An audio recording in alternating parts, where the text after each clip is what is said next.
Scott Christian University Chancellor, members of the University Council, Vice Chancellor, faculty, staff, parents and guardians, distinguished graduates, students, ladies and gentlemen, good morning. Praise God.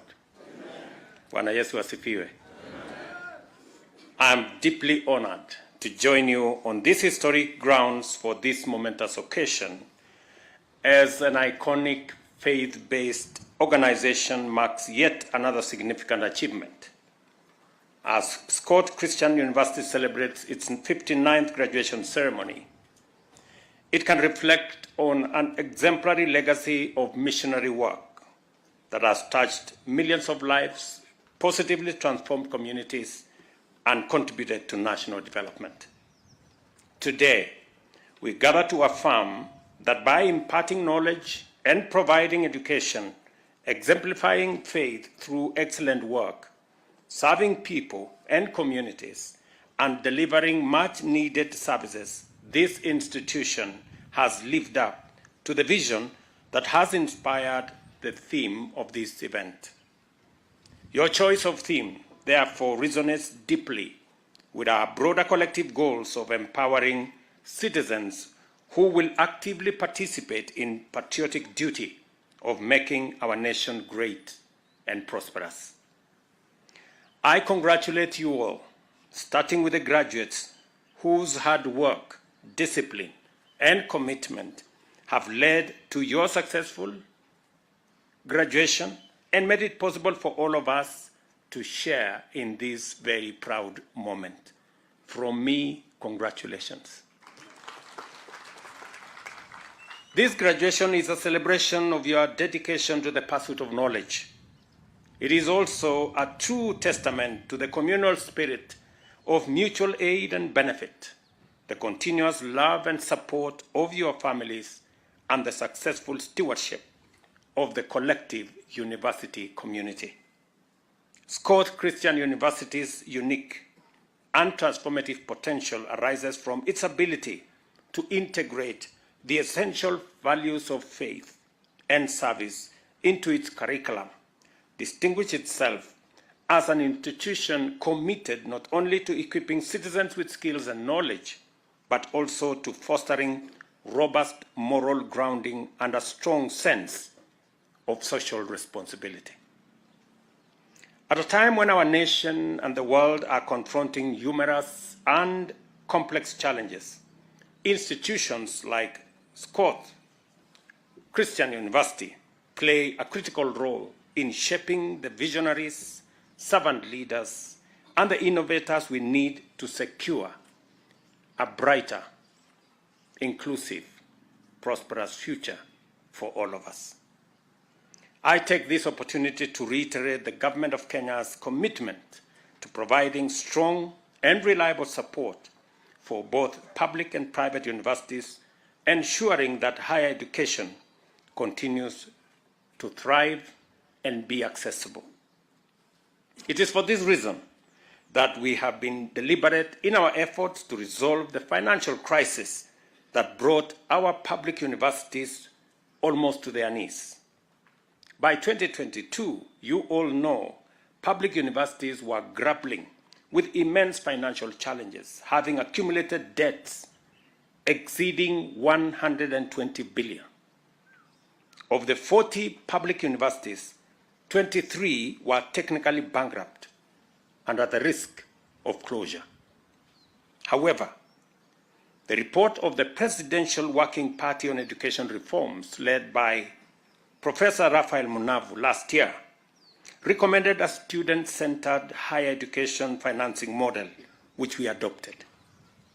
By implementing this model, the government was able to disburse 41 billion shillings in student loans and scholarships to universities within a year.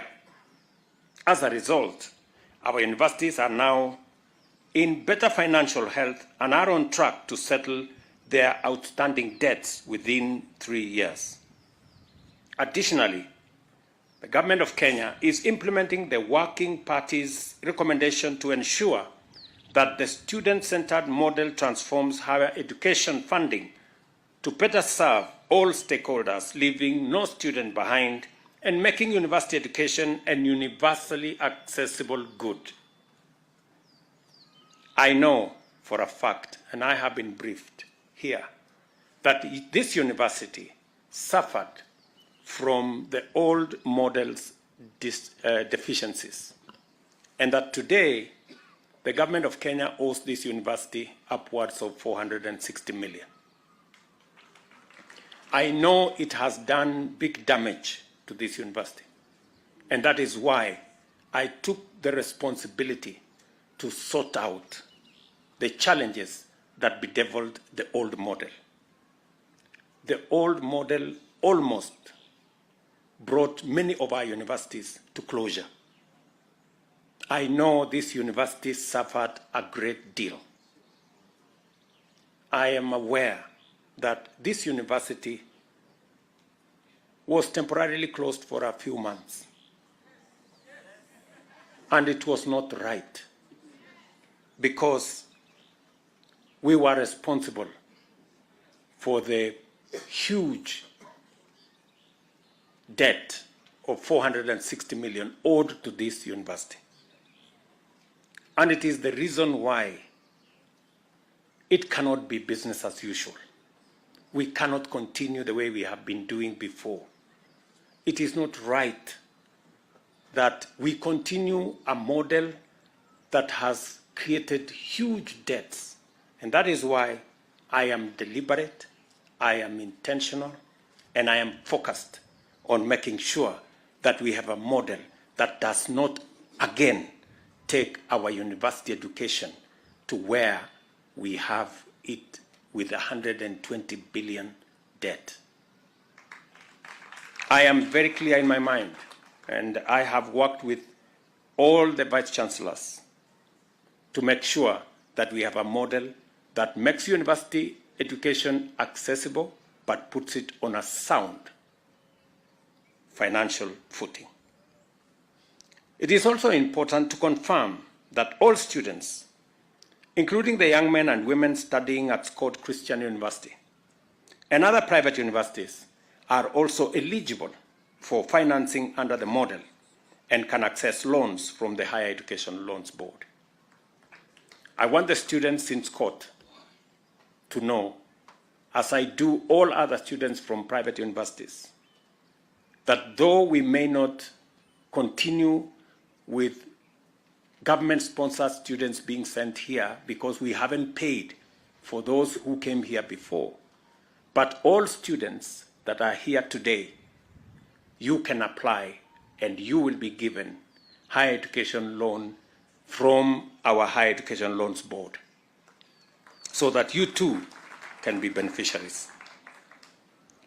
As we navigate the changes brought about by the transition to the student-centered higher education financing model, I urge universities to exercise patience and understanding with students. The spirit of human consideration is especially critical given the additional challenge posed by litigation, which could disrupt the implementation of the model. Therefore, I appeal to universities to allow students to sit for their end-of-semester examination while awaiting the resumption of full disbursements once the process gives direction on the matter. The presence of such a dynamic group of people and their remarkable achievements attest to the power and effectiveness of collective action and shared responsibility.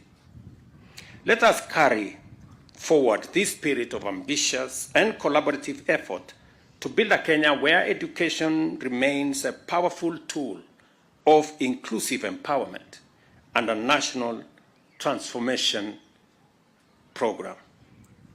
In this endeavor, let us take special care to ensure that no child, regardless of their background, is denied the opportunity to learn, the opportunity to grow, and the opportunity to succeed. I encourage the graduates to practice the values acquired here in their personal and professional lives. Remember, knowledge will always open doors, but it is faith that will empower you to overcome social, economic, political, cultural, and technical challenges, while service to others paves the way for leadership and greatness. As Matthew 23:11 reminds us, the greatest among you will be your servant. Therefore, I urge you to be leaders who transform society, champions of integrity, and ambassadors of positive change. Whether you find yourself in the corporate world, public service, community work, or entrepreneurship, hold high the torch of Scott Christian University and let your work stand out as a shining testament to excellence, compassion, and purpose. Congratulations to you once more for this great achievement. It is my first time to be in Scott Christian University compound. And I must admit that it is an opportunity that God has given me to be here. I am clear in my mind that I am not here by accident or chance. I am here because God has determined that I should be here, and so that I can make a difference in this great university.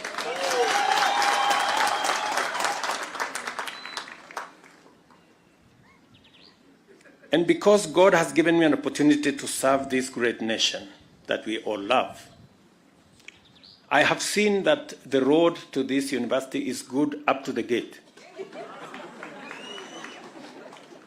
And beyond the gate, the road is different.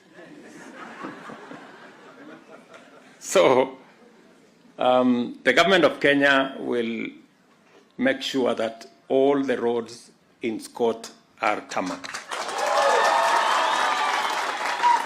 Because that is the right thing to do. Because that is the right thing to do. This institution serves this county, serves our great nation, and therefore, whatever we are doing outside the gate, we must do it also inside the university compound. I have also been informed by the Vice Chancellor here that whenever there are blackouts, you do not have a backup system.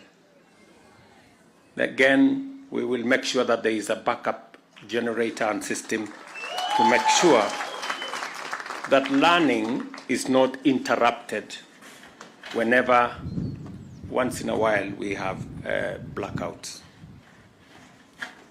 Let me also confirm that among the graduates here today are people graduating from ICT training. And I am informed that there are not enough or adequate computer facilities. Again, as a government, we are going to assist this university to equip your ICT labs, and 100 computers will be delivered to make sure that our ICT learners join in the big program that we have to create a digital ecosystem that not only supports our service delivery, our digital jobs program, but also digital commerce that will inform our entrepreneurship and our business environment.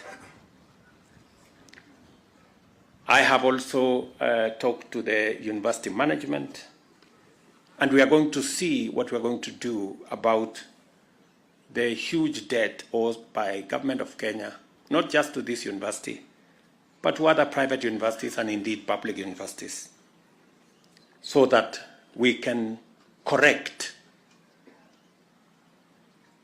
the wrong that went into the funding of our university education and make sure it is on sound footing and that every child in Kenya has a chance, a good chance at life, because they have access education. And that goes all the way to our primary schools and secondary schools and TVETs. We have hired almost 56,000 teachers, and as I talk to you, this month we are hiring another 20,000 teachers. And again, I know there are graduates here who are teachers, and we will consider some of you in our program. So as we do this, we must build a firm foundation for our education, because education is the greatest equalizer. It makes the children of all Kenyans, irrespective of where they come from or their financial status, all our children are equalized by education. And number two, education is what sharpens our human capital. We have the best asset as a country is our human capital, and the best way to sharpen it and make it fit for purpose is to make sure that we have the correct education, accessible, affordable, and relevant. So I am truly happy to be here. And as a member of this church, or the church that sponsors this institution, I will mobilize other members of this church, business people, friends, to see to it that we put Scott on sound financial footing. So going forward, we will sort out the challenges that face this institution. You can take that in confidence. And I want to assure the students who are continuing in this university that we will make things different because God has given me a chance to come here. To the leadership, faculty and staff of Scott Christian University, a big thank you for your dedication to work of educating upcoming leaders and nation builders. Hongera and thank you to all the parents, guardians, and well-wishers here today for supporting these graduates in their journey and contributing in many ways to their success. Keep up the good work. I wish all of you a happy festive season, a Merry Christmas, and a happy 2025. Asanteni sana, thank you very much, and God bless you. Okay. I am reminded here that there was a request for lunch. We will have lunch. There is no problem.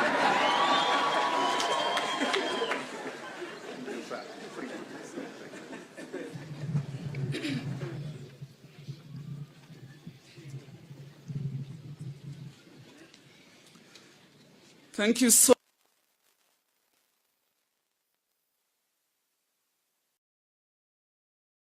Welcome back to Scott. We love visitors. And we love you, so we want you to come back. We look forward to the fulfillment of the promises.